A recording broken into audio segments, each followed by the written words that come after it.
தளபதி பேரை வச்சு தமிழக கட்சி வெற்றிகளுடைய கட்சி பேரை வச்சு ஒரே ஒரு ரூபா வாங்காத கட்சி தான் தமிழக வெற்றிக்கிற கட்சி. நான் யாருக்கும் எவனுக்கும் பயப்பட வேண்டிய அவசியம் கிடையாது. மனசாட்சிக்கும் தலைவலி மட்டும் தான் பயப்பட மக்களை தெரிஞ்சுக்கணும். அதனால இந்த மக்களை இனிமேலும் ஏமாத்துறீங்க. அதெல்லாம் காலம் மாறி போச்சு. தளபதி அவர்கள் கட்சி ஆரம்பிச்ச பிறகு உங்களோட கதலாம் மட்டும் எடுப்படாது. நீங்க பேசினே இருக்க வேண்டியதான். இவர் பஸ் ஸ்டாண்டு கட்டுவாரா, இவருக்கு 100 ஏக்கர் நிலம் அவரு இருக்குமா, இவருக்கு 62 ஏக்கர் நிலம் இருக்குமா, கொண்டு போய் பஸ் ஸ்டாண்ட்ல மேல வச்சுருவாங்களா, இங்க இருக்கிற மக்கள் எல்லாம் முட்டாள காலத்துக்கு ஏமாந்துனே இருப்போமா? இது யார் ஏமாத்துறவள? சாதாரணமா இருக்கிற ஒரு குடும்பம் இன்னைக்கு ஸ்கூல் படிச்சுட்டு காலேஜ் படிச்சுட்டு பஸ் ஸ்டாண்ட்ல போய் அந்த பொண்ணு நைட்டு 12 மணிக்கு 1 மணிக்கு இறங்கி எப்படியா கல்லூருக்கு வரும்? என்ன பாதுகாப்பு இருக்கு இந்த நாட்டுல?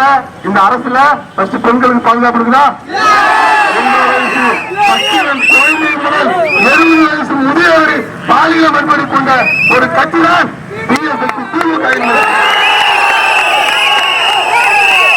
கேட்பதற்கு நாடு கட்சி தான் எதிர்கட்சி. அதை மாதிரி நீங்க புரிஞ்சுக்கணும்.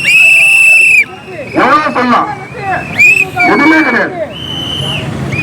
தலைவர் அறிவிச்சார் பாருங்க தேர்தல் அறிக்கை, காவல்துறைக்கு அறிவிச்சார் பாருங்க அறிவிக்கை.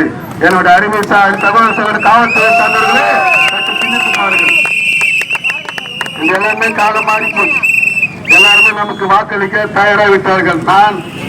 நான் வந்து தேர்தல் கேம்பெயின் போகும்போது எல்லா பெண்கள் மத்தியிலும் எல்லா சிறு குழந்தைகள் மத்தியிலும் ஒரு முக மலர்ச்சி என்னன்னா, ஆட்சி மாற்றம், நீ கவலைப்படாத தம்பி, நீ போயிட்டு வா, நீ ஜெயிச்சுட்ட தலைவர்